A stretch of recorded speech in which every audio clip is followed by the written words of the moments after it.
السلام عليكم ورحمة الله وبركاته. وولكن عبد الرحمن إسماعيل ما أنت واحد جالسين كهرباء أهمية الصلاة iyo كتقاناي الصلاة قيمة هذا horta marka koowaad waxaan ku bilaabayaa tiirka labaad uu ku taagan yahay tiirasha islaamka soo shan maaha tiirka koowaad waa shahaadatiin ka labaad waa salaada ismina fahmi kastaxaad zakada soonka saas uu sii soconaya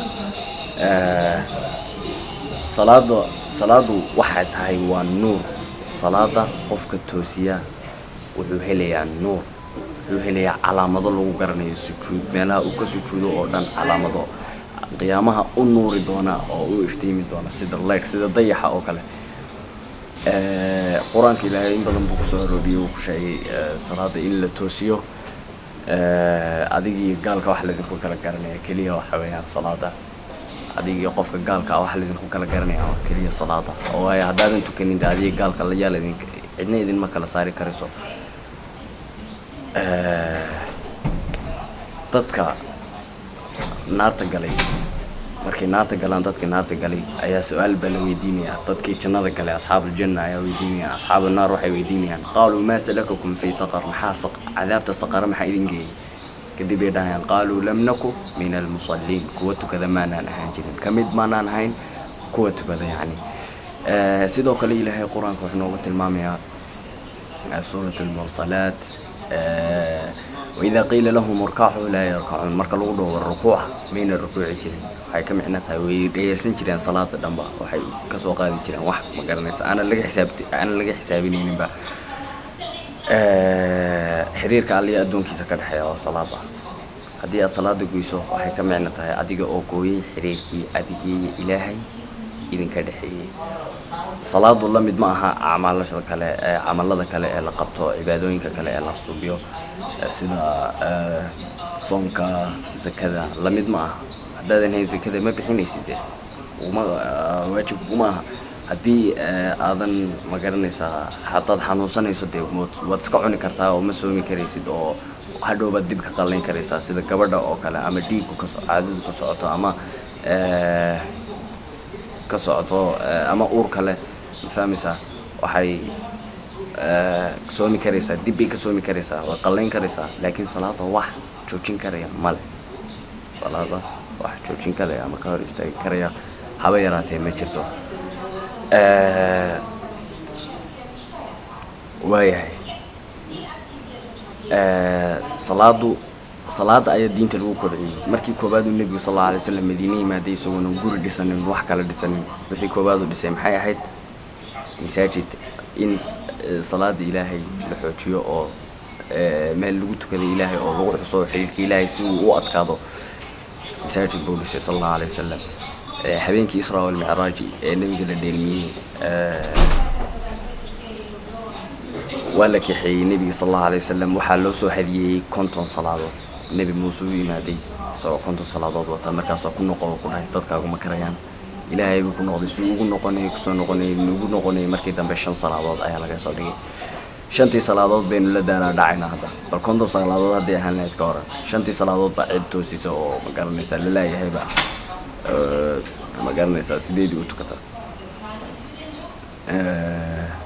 Ilaahay markaa wuxuu soo sameeyay shanta salaadood oo hadiyad ahayd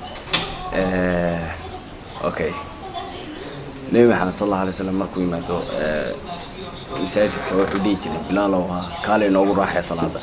inna mari kaalay noogu raaxay salaada sida ay salaada halka ay ka taagnay nabiga sallallahu alayhi wasallam sidoo kale markii uu dhimanayay nabigu wuxuu lahaa as-salaa wa tadaarankiisa bay kamid ahayd war salaada ilaali waayahay salaadu waxay ka badbaadinaysaa cadaabka qabriga in qabriga lagu cadaabo waxa kaliya ka badbaadisay waxa weeyaan salaada Ilaahay iyo xiriirka Ilaahay oo adkayso ciqaabta aad mudanaysaa hadaad salaada tukan weydo maxay tahay tukoobaad waxa weeyaan barakada ayaa laga tirtirayaa barakada oo dhan ayaa qofka laga tirtirayaa ana salaada tukanin ciriiri buu dareemayaa warwar buu dareemayaa dhinac wax iskuguma hagaagayaan wax iskuguma toosayaan waa xiriirkii Ilaahay buu jaray talabaad waxa weeyaan waxaa laga tirtirayaa camalada lagu garto dadka saalixiinta ah oo dhan ehel cibaadka ah oo dhan camalada lagu yaqaano sida sujuudda meelaha uu ka sujuudo oo madoobaanaysa oo aakhirana u iftiimaysa sida dayaxa ama kasii nuur badan calaamooyinkaasoo dhan ayaa qofkaas laga tirtirayaa. ta saddexaad ciqaabta saddexaad u maraya qofka salaada gooya waxaa weeyaan camal kasta oo uu qabto ha fiicnaado siduu doona ha ahaado wax ajira loogama qorayo wax uu ka kasbanayo ajira oo looga qorayo haba yaraatee male. salaadu waa nuur, asalaatu nuur, salaadu waa nuur iftiimaya yowma alqiyaamaha ilaahay waxay ku noqonaysaa salaadaadii nuur.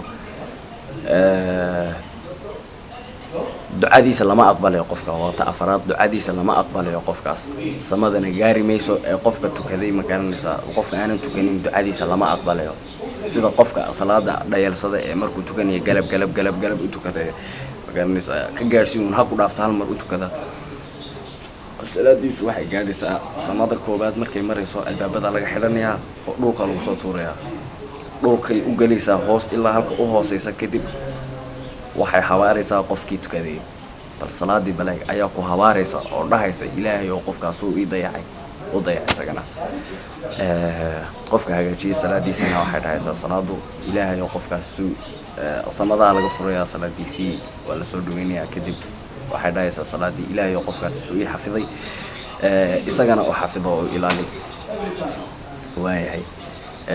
taas waxay ahayd ta afaraad. ta shanaad nasiib uma laha ducada dadka saalixiinta ah ee salaada tukanaya ee salaada oogaya ay ku ducaysanayaan markay ataxaadsanayaan ay leeyihiin wacalaa cibaadillaahi asaalixiin. kuwa cibaadillaahi saalixiinta ah nasiib uma helayo ducadooda, mana gaarayso. ta lixaad waxa weeyaan cadaabulqabr. ilaahay naga badbaadiya cadaabulqabr. maxaad kaga badbaadaysaa cadaabulqabr? waxa weeyaan salaada ood ilaaliso oo aad shuruudaheedii ilaaliso oo aad tukato oo aad waqtigeedii ku tukato oo aad magaranaysaa aad ugu dheganaato sidaad u jeceshahay inaad u ilaaliso gurigaaga iyo xaaskaaga iyo magaranaysaa ciyaalkaaga, ama aad u jeceshahay inaad u ilaaliso dhaqaalahaaga ama hantidaada maalkaaga, saad u ilaaliso si ka daran inaad u ilaaliso salaada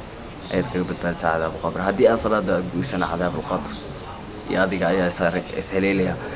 ta toddobaad waxaa lagu sallidayaa abeesooyin iyo masas sun leh, waxaa lagu ciriirinayaa qabrigii si ilaa ay feedhiisa bidix iyo timidig ay saa isku dhaafaan, saa isku doomaraan. abeesooyinkuna ilaahay ku sallidayaa mar kasta oo salaad taagan tahayba abeesaa u imaanaysa uu ilaahay ku sallidayaa. nabiga sala allahu alayhi wasalam wuxuu dhahay awalu maa yuxaasibu alcabdu alsalaa faidaa sulixat fasulixat acmaaluh. qofka marka koobaad ee aakhiro la tago waxaa la weydiinaya waxaa weeyaan salaada. haddii ay salaadiisu hagaagsanaato oo ay salaadiisu mid hagaagsan tahay, acmaashiisa kaloo dhan oo wax hagaagsanayay noqonayaan. sheekh alislaami ibnu qayd ayaa wuxuu ku tilmaamay dadka salaada tukada 5 qaybood. okay, 5taa qaybood wuxuu dhahay ka koobaad waa kuwo si fiican aanan u weysaysanin, salaadoodana waqtigeeda aanan ku tukanin, oo salaada arkaanteeda iyo xuduudaheeda aanan ilaalinin. ka labaad wuxuu dhahay waa dad si fiican u weysaysta oo si fiican u tukada, laakiin markay salaada galaan adduunyo ku mashquulsan iyo magaranaysaa ku mashquulsan hebel iyo kaa maxaa dhici doona iyo halkan maxaa ka dhacay iyo taas iyo adduunyada iyo shaydaan u waswaasinaya qalbigiisa. ka saddexaad waa mid ilaaliya salaada arkaanteeda oo ku mashquulsan siduu cadowgiisa iskaga dhicin lahaa, suu shaydaanka iskaga dhicin lahaa, oo magaranaysaa shaydaanka salaada ka waswaasinaya suu iskaga dhicin lahaa, uu uga hortegi lahaa ayuu ku mashquulsan yahay. ta afaraad waxa weeyaan kuwa dhammaystira salaada arkaanteeda iyo xuduudaheeda, niyadoodana ku adkeeya sidai ilaahay magaranaysaa ugu tukan lahaayeen salaad sax ah. ta shanaad waxa weeyaan